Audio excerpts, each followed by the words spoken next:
Friday, March 19th, 2010. An impromptu protest was arranged today outside the Evanston, Illinois office of Representative Jan Schakowsky. Turnout for this disorganized gathering was limited to 10 people, but what it lacked in numbers, it made up for in drama. Our parents and foreparents paid taxes, and they work, on plantations and everything, and it's just not fair. Yesterday I was told that the blood thinner injection that I need to take home in order to be alive will cost me $1,400 out of pocket.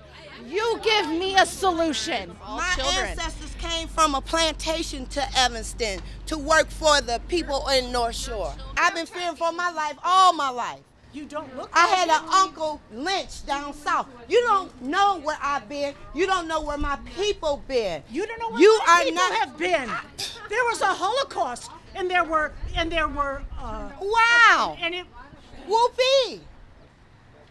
We were slaves for 400 years. But you guys are all idiots and really can't. You're sick. What's wrong with a little bit of socialism? It works a lot of places. Let's go. You know what? Good luck to you folks. Yeah, that's what I say. Good luck. What's the message of these Tea Partiers that has these passers-by so upset? Blogger Ann Leary explains why she's protesting against the health care bill in general, and, more specifically, Jan Schakowsky's role in the legislation. The Democrats are shredding the Constitution. They are looting the Treasury, and I find it especially ironic and appalling that this woman, whose husband is a convicted felon, arrested and convicted and who served time for check kiting, who in fact is one of Obama's big advisors, is talking to us about, nobody cares about the process. Nobody cares about looting the Treasury. Well, they're gutting the Constitution and they're emptying our Treasury. And what's going to be left for our children? So these Democrats can talk all they want about caring about the kids, but in the end, they're wrecking this country, and that's why we're here this morning, because we can't let this stand. Healthcare in America is messed up today to the extent that government is involved in it already. It's the privilege that they've granted to certain companies that really got us in this trouble in the first place. Now, how many of you guys are there out here today? Are you happy with the size of this crowd? Should it be bigger? Where is everybody? This crowd should be a lot bigger. A lot of people on our side are working. I'm on my way to Washington tomorrow. I'll be protesting there as well. I'm lucky that I can get the time off, but a lot of people can't. This was just a spur-of-the-moment thing to come out here and let our representatives know, let Jan Schakowsky know how we feel about this. Has anyone gone into her office here? Not yet. I think they're aware that we're here, though, and I'm sure we will. This protester went inside Jan Schakowsky's office to lodge her complaint directly, and she encouraged the other protesters to do the same. Because I think it does good to let people know in the office that we have thought this out, and that you're not just believing internet hoaxes, and that you're not nutcases. You got to go in there and just go through your reasoned arguments and let people know in a civilized way. This is why we have government, because we wanted to do this in a civilized way. So let's use it. And if you go in and have a conversation, there'll be 20 minutes of their time talking to you, and maybe 10 to you, and 5 to you, and on all afternoon. And then they'll hear that there are some reasoned arguments out there. And okay.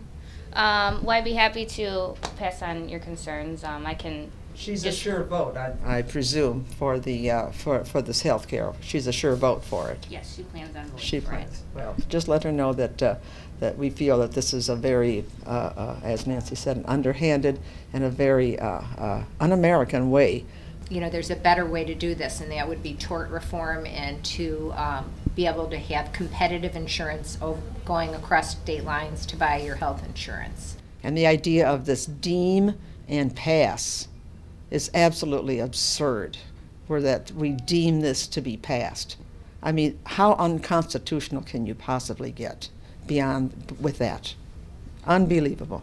Okay, well, I'd be happy to take down all your contact information and definitely pass your thoughts and concerns to her. It'll just be a few minutes. I'm just going to grab some paper. Okay, thank you. And so do you support the bill? Yes, I do, because first of all, I have no insurance, no health insurance right now, and I need surgery, and I'm making minimum wage. I have grandchildren, children that's not really fully covered, and I just think it's unfair for the poor people to have to suffer and not have health care. You know, do you think that these people, does it seem to you that they want poor people to suffer? I think they do, because if they're well off, they can afford it. But it's mainly for the African American people, the low income people that's really suffering. And our parents and foreparents paid taxes, and they work, you know, on plantations and everything, and it's just not fair. It's not fair to the lower income people to have to not worry about if I have cancer and I just can't get no help, you know, for health care. Well, what about the suggestion of a program just for the groups you're talking about, and not something that takes over all of health care from everybody? Actually, yeah, that would be good, but realistically, it's not going to happen. The economy is so bad. You know, it wasn't the Democrats that put us in this position. It was the Republicans in the first place.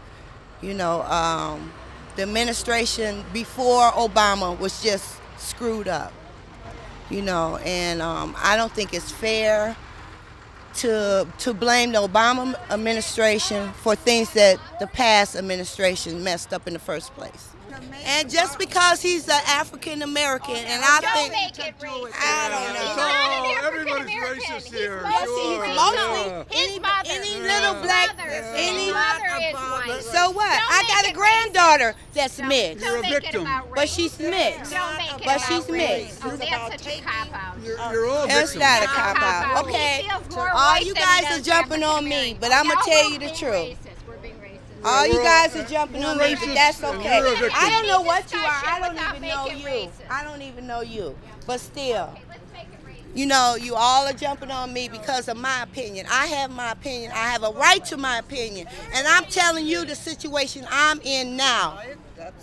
My grandchildren and my children, we are not insured. And if something happened, what are we going to do?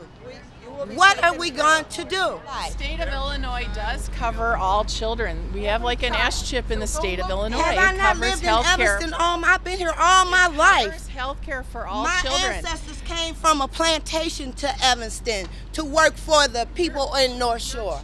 Okay?